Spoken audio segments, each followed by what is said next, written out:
Today's episode of The Watch is brought to you by the Showtime original series Ray Donovan, starring Emmy nominees Liev Schreiber, Jon Voight, and special guest star Susan Sarandon. Ray is back, doing what he does best, solving the problems and burying the secrets of LA's rich and famous. Don't miss the new season of Ray Donovan every Sunday at 9, only on Showtime. Download the Showtime app now and start your free trial. Today's episode of The Watch is also brought to you by Mack Weldon. With a smart design, premium fabrics, and simple shopping experience, Mack Weldon underwear is definitely better than whatever you're currently wearing, except for me, because I'm wearing Mack Weldon. Oh. Mack Weldon is the official underwear of Prestige Television. I haven't checked that with Mack Weldon, but I'm going to go with that. Have you checked the underwear of everyone on Prestige I'm Television? the Don Draper of Mack Weldon. Do you know who wears Mack Weldon underwear? Ray Donovan. In addition to looking and feeling great, all Mack Weldon products are crafted with natural fibers that have built-in performance capabilities, so they work hard too, even if you're just sitting on the couch. They even have a line of silver underwear and shirts that are naturally antimicrobial, which means they eliminate odor. All that, and they are shipped right to your door. And if you don't like your first pair, you can keep it, and they will still refund you, no questions asked. Go to MackWeldon.com, become part of the Mack Weldon Peak TV underwear revolution, and get 20% off your first purchase using the promo code WATCH. I need support staff to clear the room. Stand up and walk, now. Hello, and welcome to The Watch. My name is Chris Ryan. I am a writer and an editor at TheRinger.com. You're so much more than that. And joining me in the studio, he just made his heel turn. It's Andy Greenwald! Oh, I see. That's a wrestling thing. Yeah, because you have special guests today. Mm-hmm. Take it from here, brother. Every day is special with you. Today, Chris, I was joined by the co-creators of the Netflix series Glow, Liz Flahive and Carly Mensch. It was great. We had a wonderful conversation. Great chat? Good. I can't wait to listen to it. All of us are recent transplants from the city of New York. So we talked a lot about the pleasures of bulk buying sparkling water at Gelson's. Actually, that was all off mic, bro. Don't worry. Was it? Yeah, we saved, it was just jewels. I was going to say, you're not really sensing the wave of populism sweeping this That's nation. true. No, seriously though, you and I both agree that Glow is one of the best new shows of the year, and it was really terrific to talk to them about how they made something that felt so immediately pleasurable and lovable and familiar, like basically making a show that is not aggressive, trying to shock us, whatever. It's a show that is deeply interested emotionally in the humanity of its characters, and just gave us an ensemble that, like, from jump, one episode in, you want more. You love these guys. I'm really excited to listen to this. Yeah, you weren't here for it. This was a solo flight. Wasn't invited. Listen, I saw you this morning at the old studio commissary, and you were line iteming your schedule. You're a very busy guy. You were guesting on a number. I was really excited because it was podcasts. today at the sort of commissary that we have in the lot where we work. Yeah, you were at one table. Yep. Micah Peters was at another table, separate table, and Jason Concepcion was at a separate table, but in a line. Yeah, as if you guys were either A, having an intervention for me, or B, like just waiting for me to come and knock out my business with you. It was like the Spud scene at the interview in Trainspotting, you know, when he's like on speed. You approached us with the same kind of a level-headed gaze. Yeah. By the way, fun fact, we did our socializing prior to that. Then we were all just doing our work and prepping. No, so that's what I happened. get it. Also, it was interesting because Micah and I, our journey began in the parking structure this morning. Oh, so you guys have spent a lot of time together today. And we talked about, I was going to be interviewing Liz and Carly from Glow, and he said he had watched 3 episodes, and he was particularly a fan of Betty Gilpin's drunk scene in, I believe, the 3rd episode. Yeah, when they go to the wrestling match. They go to the wrestling match, and I was like, oh, are you Gilpin Hive? Are you a big Betty fan? And he said, yes, because I loved her as a socially awkward programmer on Elementary. And I was like, this is tough, man. This is like the millennials have like an incredible. But also, isn't this an interesting topic of conversation? Like the secret thing that you watch when you think no one else is watching, but also how that leads you to know people in a very specific, odd context. I was like, so basically a star of Nurse Jackie, who has been a leading theater actress in New York for a decade. You know her from her one-off, just jump off as a Lady Bill Gates on Elementary.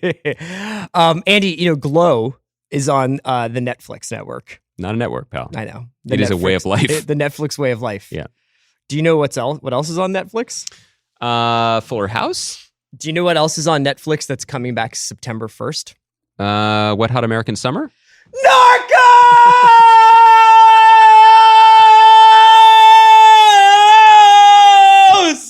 is back! We need new equipment now. You broke podcasting. Season 3 of Narcos is coming back September 1st. We got our, I think like they had like a teaser, but they really dropped the Cypress Hill on my brain, on my membrane today.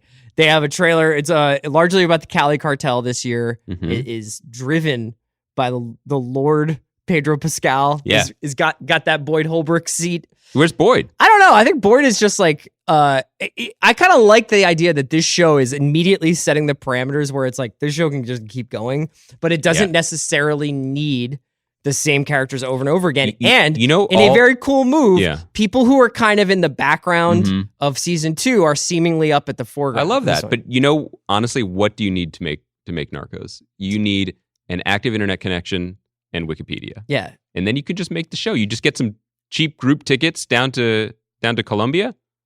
Look, I'm going to paraphrase Paul Newman in Color of Money right now. great. TV excellence is not necessarily about excellent TV. You're totally right. So You're totally right. I love this show very deeply. It's a big show with the people You and SZA. and lots of people. I mean, yes. Let's be clear about something. Netflix does not talk about their data, except when they kind of want to wink and tell you about their data. You know what I mean? Right. And it is unproven, but unquestionably the case that Narcos is one of, if not the most popular show on Netflix. Partly because the subject matter, partly because it's you just throw it on, it's entertaining, and partly because, and this is something that maybe it would have gotten dinged for a few years ago, or maybe not gotten made for. It's a bilingual show. I also think that in a weird way, whether you want to call it chicken or the egg, like the platform or the mode of watching comes before or after the writing of the show. The pollo or huevo, if you will. But the Narcos Ozark model, where it's like almost like serialized procedurals, like they feel very much in as a like you need to get to A to B. Narcozark. Holy shit! You like that? The Narcozark model. What? Yeah. Get at me, Ted Sarandos. I can't top that. We're going to talk a lot more about Narcos, even if it's just me talking to myself in a mirror. But it's interesting. Where's the mirror and what is smeared on the mirror when you're having this conversation?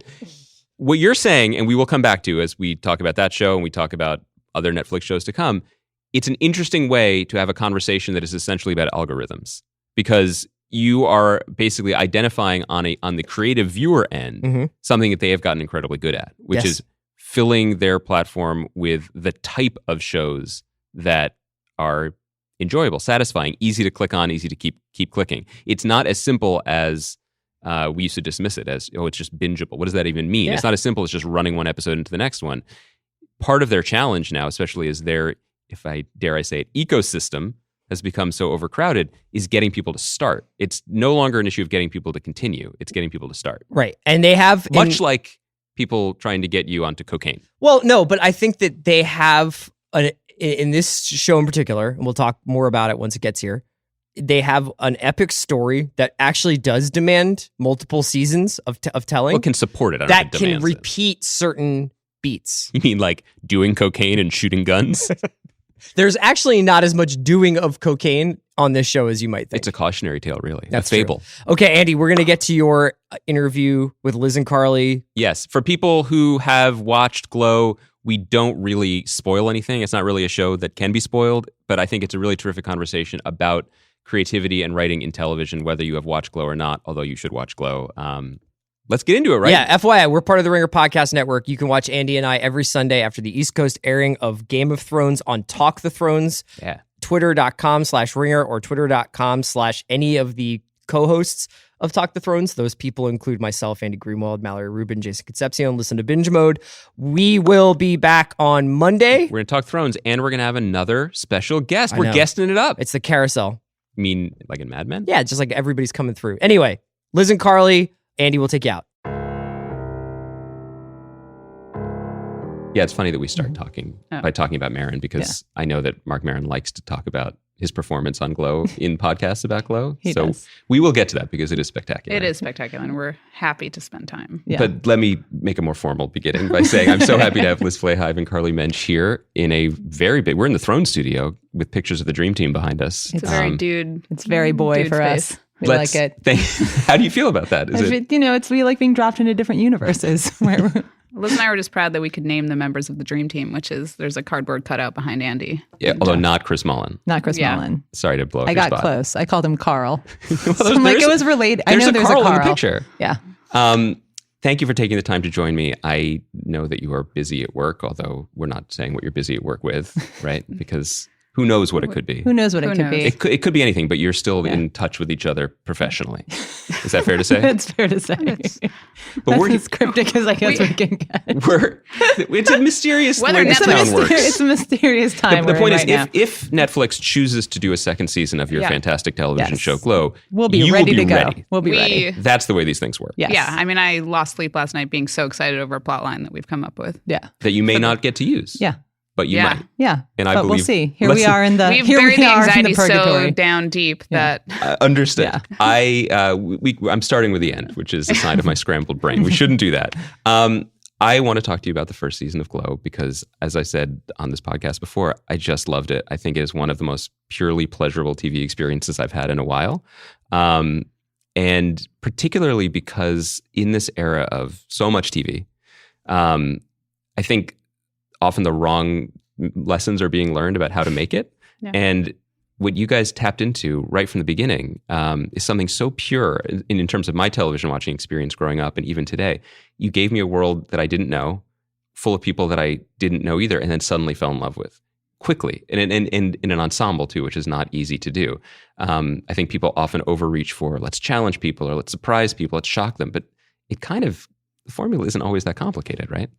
Yeah, I mean, I think going in for us, like that was a big part of it, just in terms of like where we wanted to hang out for a while if we got the opportunity. Right. You know, like when we were talking about working together, and we're not a team; we're two friends Writers, and playwrights yeah. who came together, and worked together on TV a little bit, and liked it. yeah, and really liked it. And so we were like searching around for something, and just when we were talking about what we were looking for in an idea, it was just like, what's a world we want to live in for a long time and characters we want to care about for a long time. And Because it's so, I mean, you said opportunity, like you get 10 episodes and like we realized how, like we were immediately aware of kind of how, like that's both a responsibility and a gift. And it's like, who knows if you get 10 more, but like you better make those the 10 best episodes of television that could possibly exist, and don't bring an idea to a television network that you don't want to live in, either for 10 episodes or for the rest of your life. Like it needs to be an idea you're so in love with, a world you're so giddy with excitement, but so infinitely expandable. Yes. And I think we kind of knew that. Like we weren't going to go out and just be like, we want to tell a story about friends. We don't know where. Like we Right. kind of waited until there was something we were that excited about and that kind of giddy about that. I think a good TV show There's- has to be like a load-bearing mechanism, and you surprise yourself by Definitely. how much it can withstand. Yeah. And the great shows can suddenly are seaworthy no matter what you put on them. Well, we always say, Comedy, like, drama, yeah. whatever. if the difference between a movie and a TV show is there's many differences between a movie and a TV show, but this idea that like you should be able to make 1,000 episodes of that idea, and you don't exhaust the idea and you don't exhaust the people, and you have that much space. That there's no ending that needs to be kind of Achieved. or like within the premise. But I think No. that we're sort of away from that now. I think maybe it's movie thinking that's infiltrated Yeah. TV, but we are I'm really struck by what you said. It's so simple that if you have the opportunity to make them the best ones you want to make. Tell your story. Don't wait. Don't hold back. I mean, we're in a moment where a lot of people are saying, I feel daunted by how many choices are on just Netflix alone. I don't feel like starting something. And so the response to that hasn't been, let's just make great stuff that people want to see. It's let's front load something shocking to get them hooked immediately, and then we'll just figure out the rest later. yeah, I just think that's not for just in terms of just our temperament as writers. Like it's just not how we roll fundamentally. Like I think it's not how either of us write, and it's not how we really think. And so I think that made it. And we're we couldn't fall into a trap that we weren't willing to fall into. I also think because we're both playwrights, like playwrights are people who think about beginning, middle, end, but not like that's an inciting incident. That's like there are a lot of shows that have a really strong like here's the premise, Yep. but like have no clue where the F they're going to go. Yep. Whereas I think playwrights like inherently think about structure on this huge macro level of like, even right now, it's like, we hope we get like 800 seasons of Glow. But if we didn't, we kind of know where it would end just because that's kind of, I feel like there's a sense of responsibility to kind of, a story isn't complete until you take it through all the stages of kind of like where it could go and what is. Also, it's funny because, we worked together on Nurse Jackie where Liz worked for all 7 seasons. All 7 seasons, and I came in at the end. But it means that we did get to end a show together, which so much of when you get to the end of a show is you looking back at the beginning of the show and what it promised and what questions it asked. And that was huge. And we really went back to that pilot, and the creators had left the show at the time, but I worked closely with them, and like the answers were really in that pilot. That's really interesting. Yeah. Because I also often think that when shows reach their ending, long-running shows, that it becomes a negotiation between the show that the creators wanted to make or thought they were making the whole time and the show that it's become in the minds of the audiences. Yeah. I mean, I often tell people that the last season is, specifically a finale, is when people are often angriest because they find out it wasn't their story, it was someone else's, and it didn't, quote, end right, Yeah. It's a difficult balancing act. Yeah, for sure. I mean, I think that's... When we come back in 20 years to talk about... Yeah, exactly. Well, I don't keep talking about the end. This is so grim. You mentioned the experience in playwriting, and I do want to talk a little bit about how you guys connected in our shared former home of New York. And I say former, looking at Carly. She hasn't quite let go yet. I changed my driver's license, so it's official. Oh, I haven't done that. Yeah, okay, me so neither. You're way ahead of me. But when I was thinking about the overlap between playwriting and TV, particularly TV now, I was thinking about knowing how to balance challenging your audience versus rewarding them. A lot of and I think about that a lot in terms of new TV shows. Yeah. But in my own experience, going to the theater or even being a failed, college actor and hanging out with theater kids, challenging people is built into it. I mean, there was an aggression that was built into like young theater people about wanting to. Once you're trapped in the room, Exactly, you're trapped, and so what are you going to do with it? So, what did you learn about that balance? Pushing people, but also hugging them while hitting them. Let's put it that way. Yeah, I mean, I think like it depends. I mean, it depends on also what kind of playwright you are. I mean, I think some playwrights operate, by challenging them with language or with length. Sarah Kane, was she the one who? Yeah. Well, Sarah Kane's one of maybe the most Well, that was, I remember from college. challenging. She was the one that everyone was super into. Yeah. But I don't know. I mean, I think you can, I think in terms of just sitting in a dark room with live human performers and dealing with the story that's happening right in front of you is also, I think that's sort of like the challenge and the reward, because you get to experience, a story in that sort of moment, and it feels so active and present. And so, and I think that can be very challenging for people. And then it can be, incredibly rewarding. Like I think about seeing just like big pieces of theater that you're maybe immediately resistant to, and then, 3 hours go by and you can't believe it. And like, that's one of my favorite feelings. Yeah. I mean, we're both huggers, even in our playwriting selves. But I think we're also playwrights who love theater and who, especially being in LA and like thinking of theater and remembering it. I think there's like maybe we've, in a sense, like even romanticized it, but like our love for it and for that space and how like a good play can feel more amazing than anything you've ever seen. I think we bring that to TV, that kind of feeling of like, it should feel that feeling of this is a really special place and this is a very kind of like every second is somehow alive and somehow both challenging you, but also kind of like, kind involving of you, magical worth and involving time. you and worth your time. I feel like we've carried that over. And then in general, wrestling is also just such a fun idea. It's almost it's impossible to keep that side out of it. Like if you made a very kind of severe show about wrestling, I think you're just not kind of honoring the source material or the topic that you're very kind true of engaging with. I appreciate that you're talking about the sort of the intimacy of being in a room with live performers, because I often, thinking mostly about TV, think about the sort of rare intimacy of TV and that it's like beamed right into our homes, and we're sitting on our couches in maybe not the most formal attire. No, you hang out with these people far more than you hang out with your own family. Right. Often there is an intense connection and intimacy, and I think that they're just different types of intimacy than the theater intimacy, but being able to see someone's face close up as they're sitting on the toilet in a television show is It gets you something else. It does. This is a different It kind of brings you, intensity. yeah. Before we get to the wrestling, last thing about the playwriting, I know from doing my research, which means listening to you guys on your co-star Mark Maron's show, that there was it Ars Nova? Is that you guys were part of? And I just wanted to hear a little bit more about what you talked about on his show, which was like a pizza and playwriting hangout club. Yeah. It was, which sounds wonderful. It was wonderful. It still is such a wonderful And this is place. how you met initially? Yeah, we our friend Kim Rosenstock started a playwriting group there. She was the literary manager, director, something. She had multiple titles. She was. But she started a writers group, and she brought a bunch of people that she had met. And I mean, I barely knew her, and you guys have been friends prior, but she just brought a bunch of playwrights that she was into their work or had seen like some random show at Galapagos or something, and she's like, let's all be in a group. She formalized what informally was happening at Ars Nova already, which was they were supporting tons of disparate, very unique artists, very young artists. Yeah. And I would say almost none of us shared, like there was almost no overlap in terms of our interests or voices. Like the fact that, you and I and Lin-Manuel were sitting in the same room with work is funny to me. Yes. Whatever happened to that guy? Yeah, I don't know. I hope he's doing okay. Was he going around making up raps for every circumstance even then, or was it that a late biting bug? He was actually part of a great show at Ars Nova called Freestyle Love Supreme, which I think he still maybe occasionally does. But that's how we first met him, going to freestyle shows. And then so people are who they are. Yeah.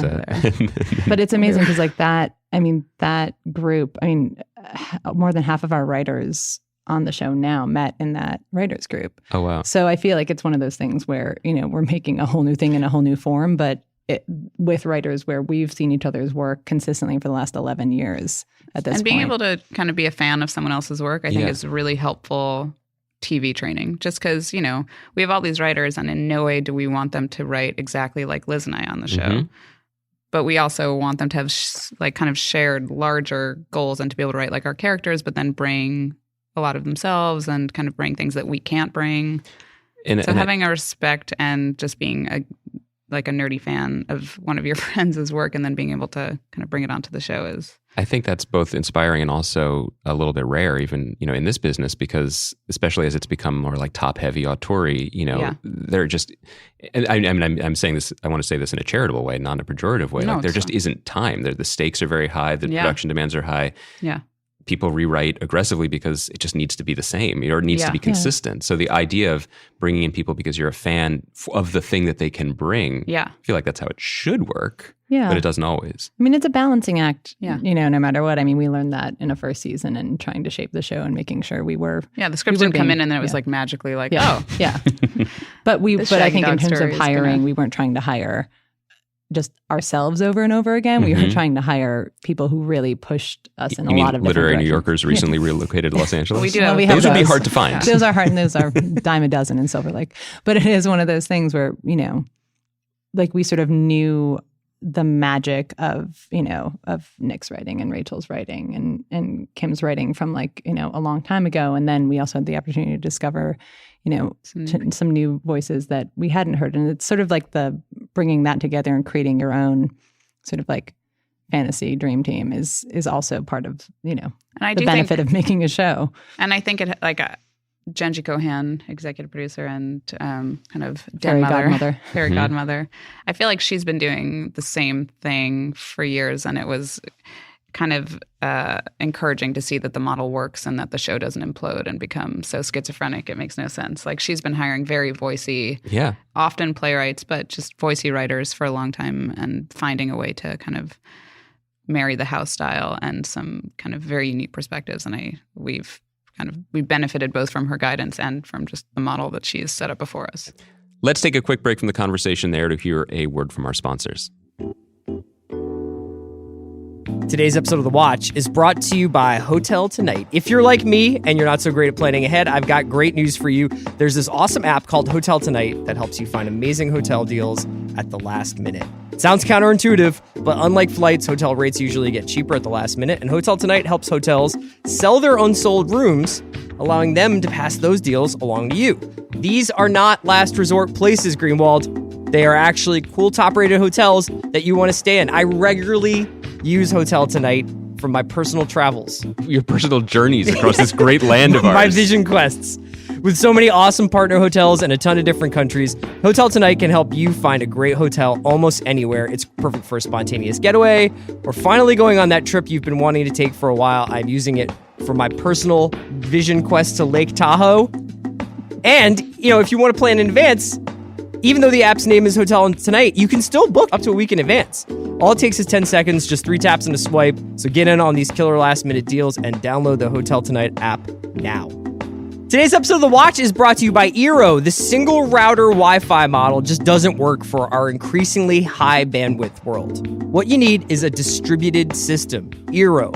Whatever your Wi-Fi needs, Eero has the power to seamlessly blanket your home in fast, reliable Wi-Fi via Ethernet, wireless, or any combination. Simply set it on a flat surface or plug it into a wall outlet to expand coverage into any room. Not to mention, with the addition of the third 5 gigahertz radio and the second generation Eero is now a tri-band and twice as fast as its predecessor, which lets customers do more in every room of their home simultaneously. And with the addition of the new Thread radio, Eero can now connect to lower power devices such as locks, doorbells, and other sensors.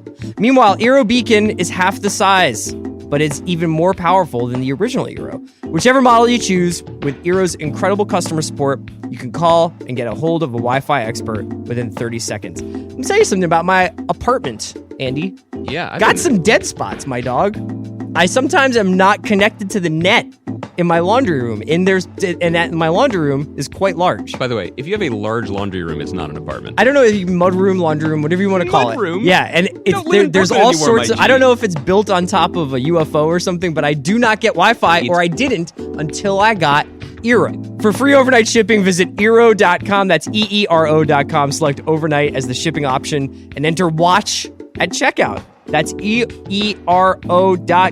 Offer code WATCH at checkout. Now let's get back into our conversation with Liz Flahive and Carly Mensch, the co-creators of Glow.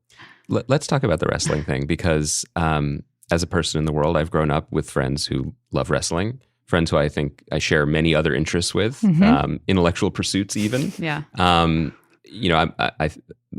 of the age where the Hulk Hogan thing was on Saturday morning cartoons. That was a big deal.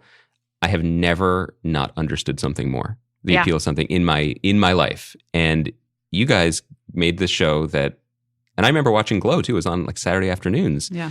And I didn't even get that. And you made this show that I have fallen in love with, and I get. And I love that you wrote, to my mind, the greatest explainer of wrestling is the scene when Betty Gilpin's character, when Debbie goes to her first match, and you allowed her to go through the process in front of us. So it was just helping us along, helping us into the world. What was your own come to Spandex Jesus moment? I mean, it's still evolving. And I think that we definitely started where you were and kind of knew that some part of our audience would be in that position. Mm-hmm. But even before that, I remember we had discussions early on. We were like, how much wrestling do we have to put in this idea? Yeah. It was grappling with the idea that grappling. we were both, true. Wordplay. Lots of wordplay.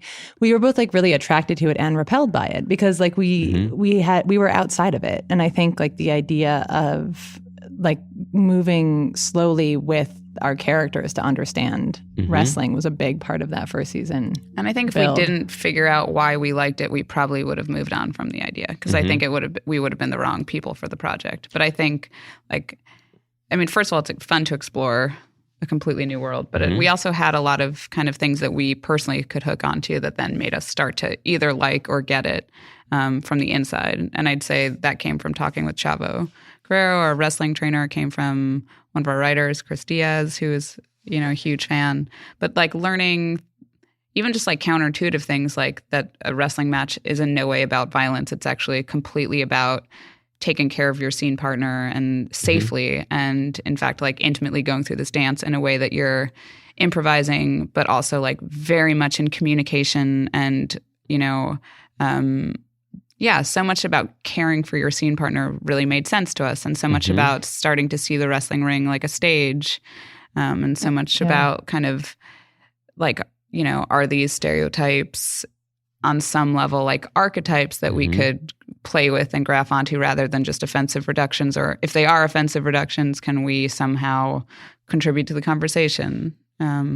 And I think when we talked about the show as a bodies show and about, seeing women's bodies in a way that you're not used to seeing on TV and having it be a very physical show and like telling a very physical story that would work on a character level, on an emotional level. I think that was something that when that got personal for us and when that sort of dropped deeper into the story, that was sort of a moment that we understood what we had in terms of like just another narrative layer that we had just never gotten to play with before. And we took a full year to write that pilot. And a lot of it was because like we had to figure out the characters but what really took the full year was us figuring out a way to make the wrestling personal and not just like something you sprinkle onto a TV show about people.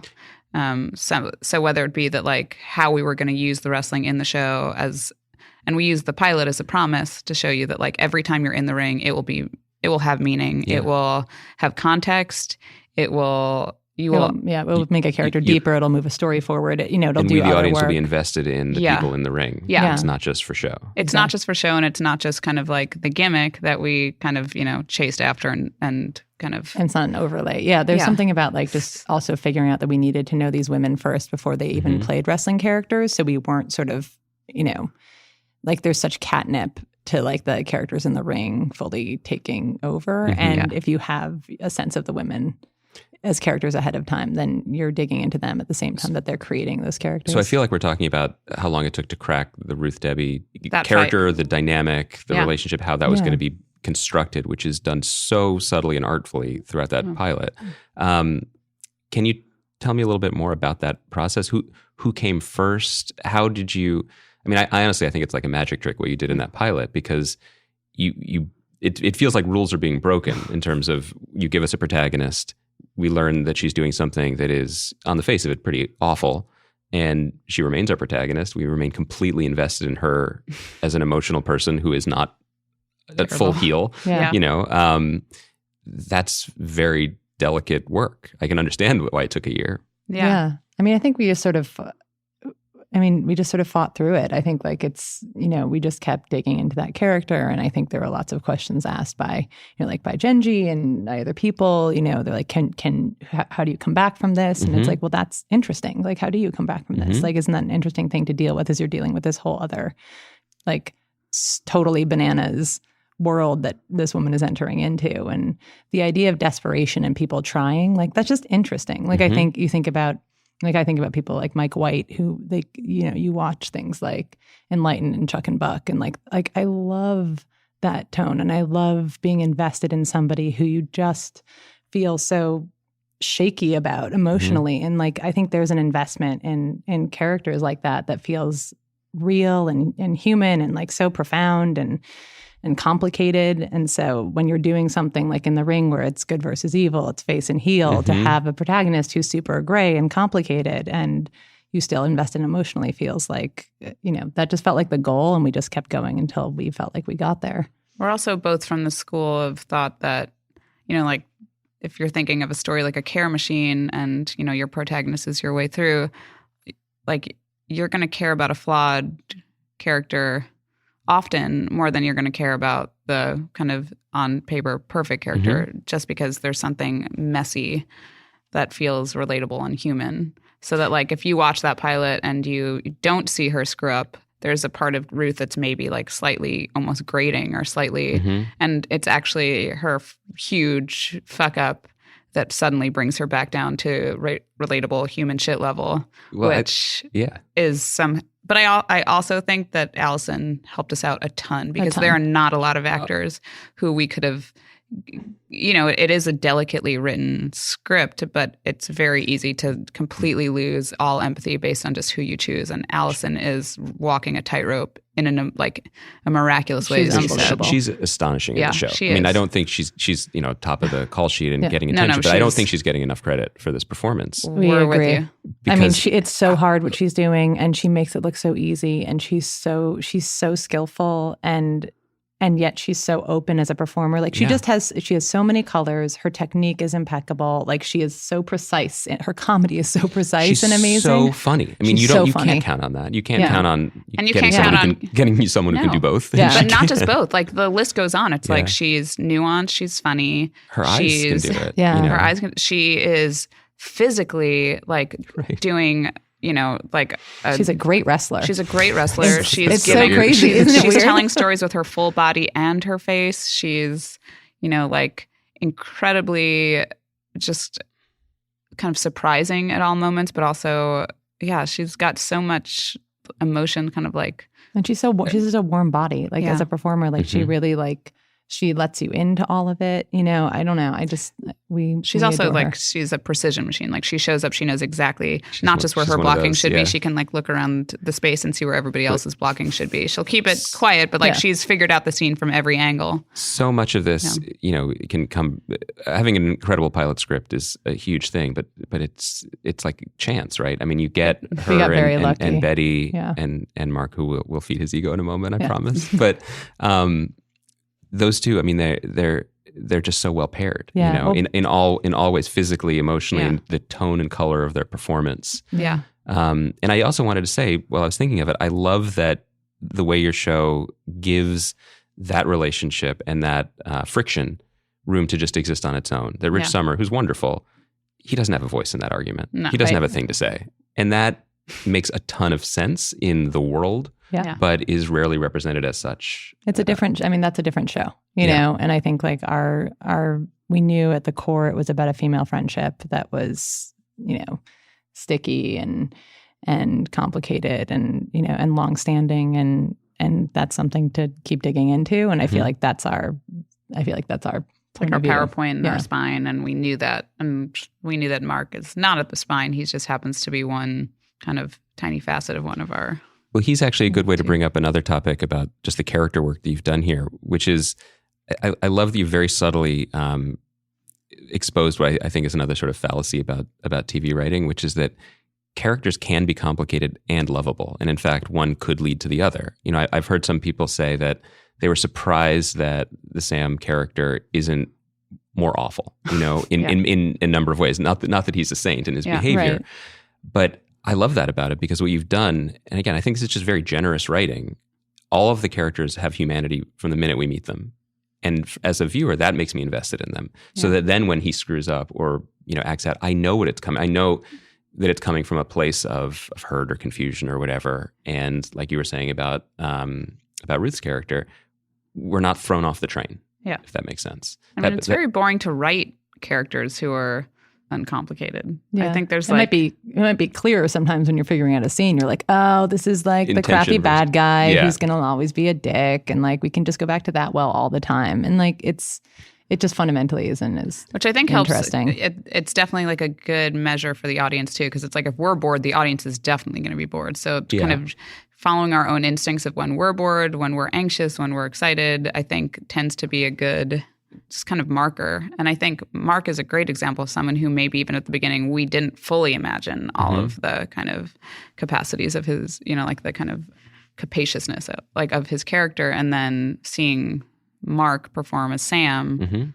all of a sudden it was like you couldn't flatten that character because Mark himself is an incredibly empathetic person who emotionally approaches the world and other humans. And then it, you know, to kind of flatten all that out felt like, you know, it'd be like tying a hand behind your back while you're writing. Like, why would you not serve what you have and kind of enrich the show by... Yeah. And we were saying beforehand that I was thanking you because I think you've made his podcast exponentially better because he's much happier in the world and happy about the opportunity you've given him. Podcast was pretty good. Podcast was always good, but I just think it's even more fascinating now, I should say. I'm a huge fan of it. But I do have to mention, I think he's incredible in the show. I think that he is a real performer, an actor in a way that I see. I think even he seems surprised by, but he holds himself in every scene and he's so honest and everything. He's emotionally, he's got like a very high bullshit meter and just has emotional instincts that are so authentic that, he brings every scene. And was very open, it seems like, to play in scenes, you know, and this chemistry that he has with Alison Brie and is just evident, you know, whether you choose to go down that road character-wise, but just you kept putting them together in cars. Yeah. It was fun. And good things happened, right? No, it was great. And I think it was really interesting to watch him, you know, protect, you know, his character emotionally and just also be like letter perfect on his lines. And like he really dug into that character and was committed to figuring it out like through the text. And that was also Yeah, I think there was so much trust. And I think on some level it's a protection mechanism because then he said it himself. It's like if the thing fails, it's like our fault. That's not him. His name isn't the name of the show. But I think it helped him separate from himself so much like cleaner and easier just because he kind of took a leap of faith, went with the guy we put on the page. Yeah. Was he as misanthropic on set as he keeps claiming to have been in his podcast? He was delightful. He sat definitely by himself, but that's kind of the There's extent tons of of actors it. who do that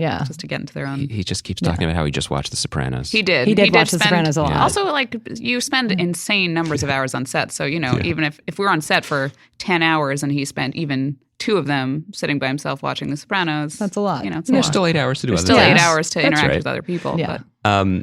Is it fair to say, and I feel like I know this just from watching the show, that you fell in love with your characters as well in writing them? I mean, everyone has a moment. I was thinking a lot about Chris Lowell's character. You give him that moment with the glitter on his eyes, which is such a beautiful grace note for this character that, again, in lesser hands, the character could have just been comic relief. Yeah. It almost, if he had not come back after the cocaine robot party, I'd been like, well, that was fun. Yeah. And I wouldn't have thought less of the show. Right. But no, look how much he loves this. He's just a spectacular performer too. But I mean, for us, like to create an ensemble, that felt like part of the job too. And that's what made it. It's what makes writing the scripts incredibly hard and incredibly rewarding because you're not just leaning on somebody to be sort of cheap comic relief. Like you had seen him, Carly had seen him in a play at Ars Nova, and it all comes back there. It does. It's really the tricky. Debate Society's Jacuzzi. Yeah, was a weird play. A weird, wonderful play. Yeah, yeah. I mean, I think on some level, it's like we have so many characters to service that why bring on someone that you don't want to write for because they're just going to be taking lines away from other very talented people. So, I think we saw we took casting very seriously. Casting was really intense. And we never bring someone onto the show that we're not going to want to write for because it just feels almost like an offense to the bounty of talent that we have. Well, you've set yourself up in a wonderful place because it's just opportunity. If I could ask you about characters that weren't as highly served in the first season, but you cast them for a reason. They're there. Right? Yeah. I think every single character in our head, like we would be excited to write a full episode for, and that's a great feeling. How much of and it's a very specific skill that you're alluding to, the ability to balance an ensemble. That's a hallmark of the Genji School. It is. A school of which you are both proud graduates. Although you're currently enrolled as first-time student. First-time student. I mean, I didn't get to ever work directly for her on one of her shows. Yeah, but now you're like a graduate. You're like I'm like a TA. Teaching. You're TA. I'm a TA because you're telling me before we started that you all work together out of some sort of factory flop house / something. We see her. It's not a flop house. It is classier than that. It's a gorgeous building in Koreatown that we're lucky to have home, and Orange right down the hall from us. So we're all in this. We see them in the lunchroom. Yeah, it's really nice. That's so nice. It is really nice. What is that course that she teaches? Whether you're actually auditing it or not, like what does she? Because obviously that was in promoting the show, it was promoted as coming from Genji. The immediate thing that critics and viewers could grab onto was this ensemble idea of an ensemble. I think and it's funny because she doesn't prescriptively teach this class. She just very much demonstrates it how she thinks, but she's very much someone, both as she writes and as she is in real life, who has so much curiosity and empathy for every person she interacts with. Like if she takes a Uber ride, you're going to hear a 20-minute, like she'll gotten the entire backstory of that Uber driver and we'll hear about it and she'll be excited.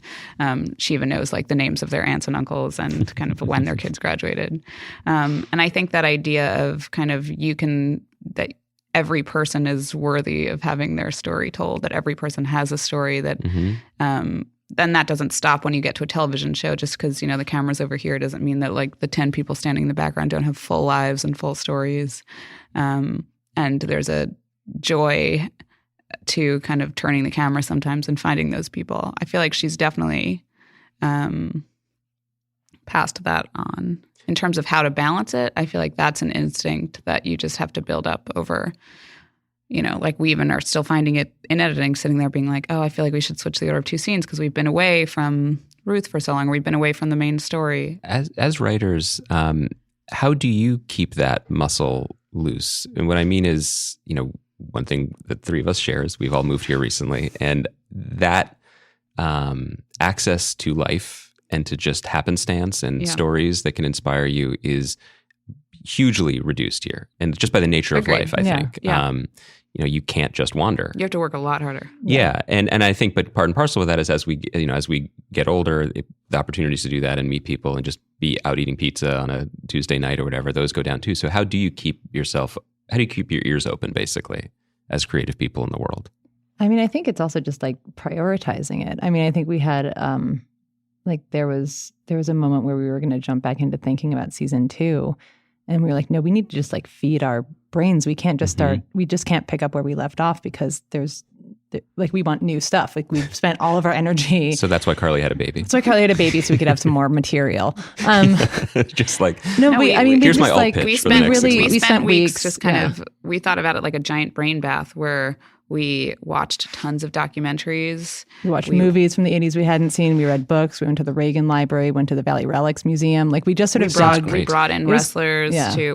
We brought in Kia Stevens, who plays Teme on our show, to give us, she gave us a treasure trove of experiences and stories and perspectives. Yeah, like she just talked to us for 3 hours and we just took notes. Chavo brought in some professional lady wrestlers who also spoke to us about their careers. Like we called writers who had written for wrestling magazines and for, a wrestling magazine editor from the 80s. We talked to Cincher Wilson, who is just a journalist of, like just to think about larger cultural zeitgeisty things and fashion things from the 80s. Like we really kind of cast a wide net so that we hit pause, knowing that if we didn't do that, season 2 would be just kind of that's so essential. We tried to get Elvira to come in and talk to us, and we almost had her, but she got a little busy. We still do. I think the writers. No, she didn't pass. We had her, and then her mom was a little sick, so she was taking care of her mom. She had a real reason. But we're even now. I mean, I think the writers are very good about. We're always sending articles around and podcasts, and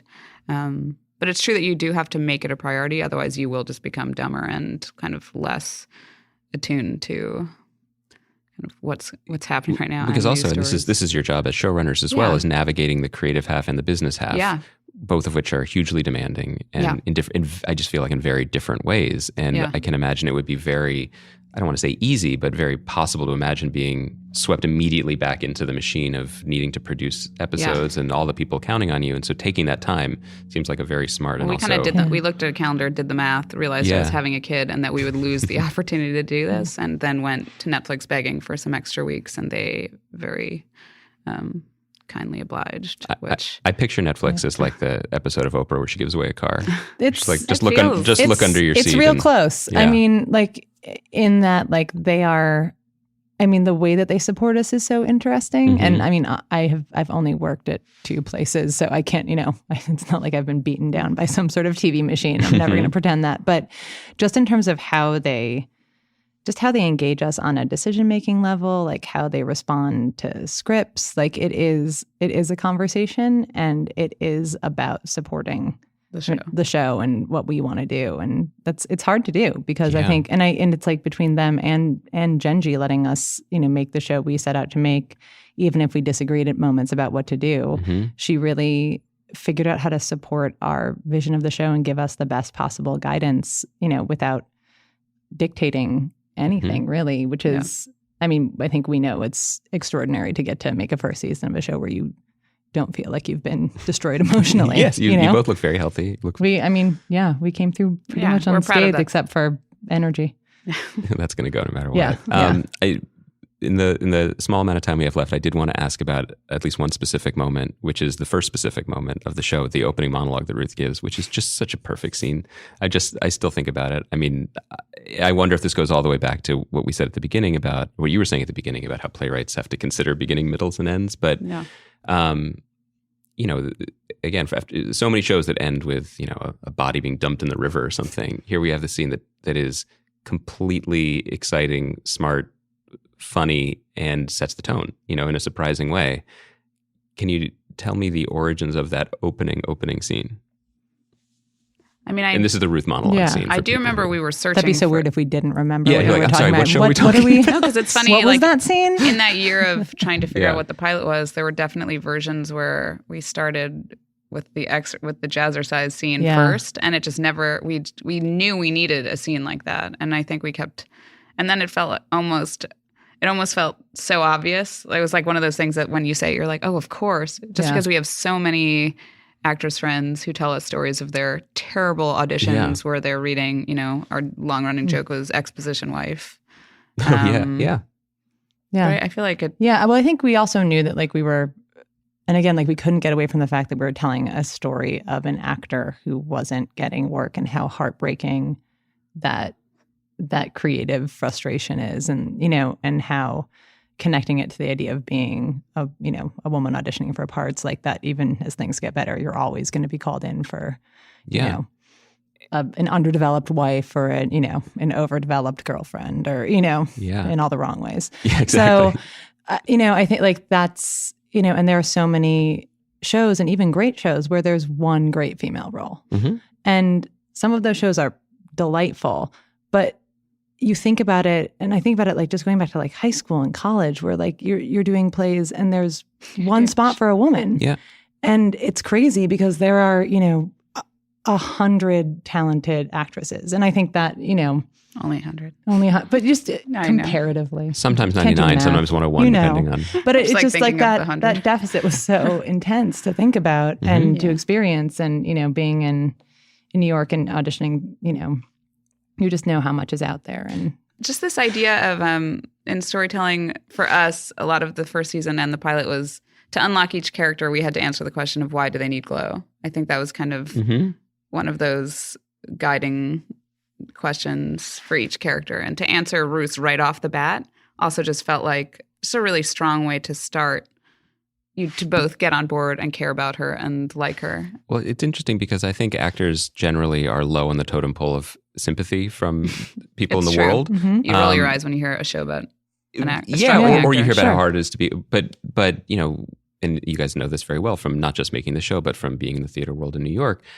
There is something that is so risky, about putting yourself and your body out there. That is what is being judged. Yeah. I was making a joke about doing theater in college, but the reason I started writing more and quit acting classes because I realized, well, if I'm writing, then I can do it here, put it over there, and other people can look at it. Completely. But if I'm acting, then they're just saying, well, you're wrong. Yeah. You're not right for this. Yeah. And that's just so, it's just debilitating. Yeah. And yet people still do it. It takes a certain constitution and a certain just denial of all sorts of things to keep going. Yeah. And a just sort of a magic belief in something, even if you don't get to see it except for every once in a while. It's a wild career path. It's a lack of control that is really staggering. And so to even watch, the show works on so many levels, but to watch on that level, to see these women granted this complete control. Yeah.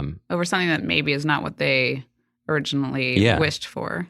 So as we said at the beginning, we have no idea about another season of Glow, but I'm very optimistic and hopeful that hopefully we'll learn soon. That said, should this great news come down from on high, well, let me take it one step back. You paced the first season so wonderfully. You had something to build up to, and you went granularly, step by step, learning how to do this. That is a really nice fenced-in kind of shape for a season. Yeah. Should you be able to do it again? Are you likely to find a similar shape, or now it's wide open, right? You could do almost anything. Yeah. It's, I think we have things that we loved about the first season, but I think the danger is, repeating things. Yeah, we're not trying to. We're not trying to make the same season, but just the sequel. Mm-hmm. And just in terms of what the women experienced the first season, it was pretty limited in terms of the rest of the world too. Mm-hmm. It's a very they're kind of in a little bit of a bubble, and it's exciting to see what happens. A motel bubble. Yeah, motel bubble.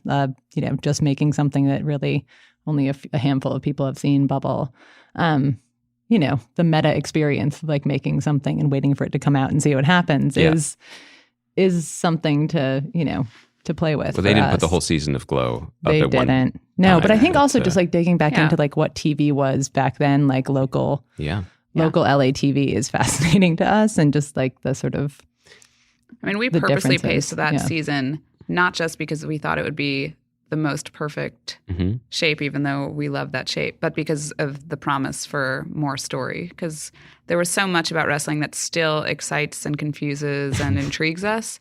And if we kind of burned through that in one season, then it would be a lot harder for us to kind of re-engage with as much of ourselves. Yeah. And I think we also knew that once the women learned how to wrestle, they couldn't unlearn it. So if we kind of knew that once we hit that point, we would be required to tell a completely different story. Yeah. So we purposely paced that season knowing that, kind of like saving stuff for, like, you know, which is maybe what you shouldn't do in TV. But we did. We did. We saved a lot and held back so that if given this, you know, second opportunity, we have so much stuff. Like we have I can't even tell you like the number of seasons we would fill with the amount of things we're excited to kind of engage with. I hope you get a chance to do it. I still remember sometime in the 80s going to my great aunt and uncle's apartment for Passover or something, and then it was boring what the adults were saying, so I went in the bedroom, turned on the TV, and Glow was on. And for many years I thought I hallucinated it. A lot of people feel like it's a fever dream. It like can't it's very, really have been real. Yeah. Which is like a weird space to occupy too. Like it's something that like happened for some people and didn't happen for other people. And for some people, they're like, did I imagine that? And to both honor that and then make completely our own thing. But that's also, you know, it's both a high bar to be like, there was this insane fever dream made for 3 years in the 80s. But exciting too. Yeah. May you keep fever dreaming. How's that? We'll try. We'd be honored. Liz and Carly, thank you so much for taking the time to talk to me. Thanks. Thank you. Fun. And good luck with whatever may come next. Whatever's happening right now. Who knows? Okay, that was my conversation with Carly Mensch and Liz Flahive, the co-creators of Glow. Terrific people, a terrific show. I love talking to them about creativity. I also love talking to them about Los Angeles area preschools and the joys of bulk shopping now that we've left New York, but unfortunately that was on the cutting room floor. Remember to check us out on Talk the Thrones live on Twitter after this Sunday's episode of Game of Thrones. And we will be back Monday with a new episode of The Watch. Great job, Baranskis!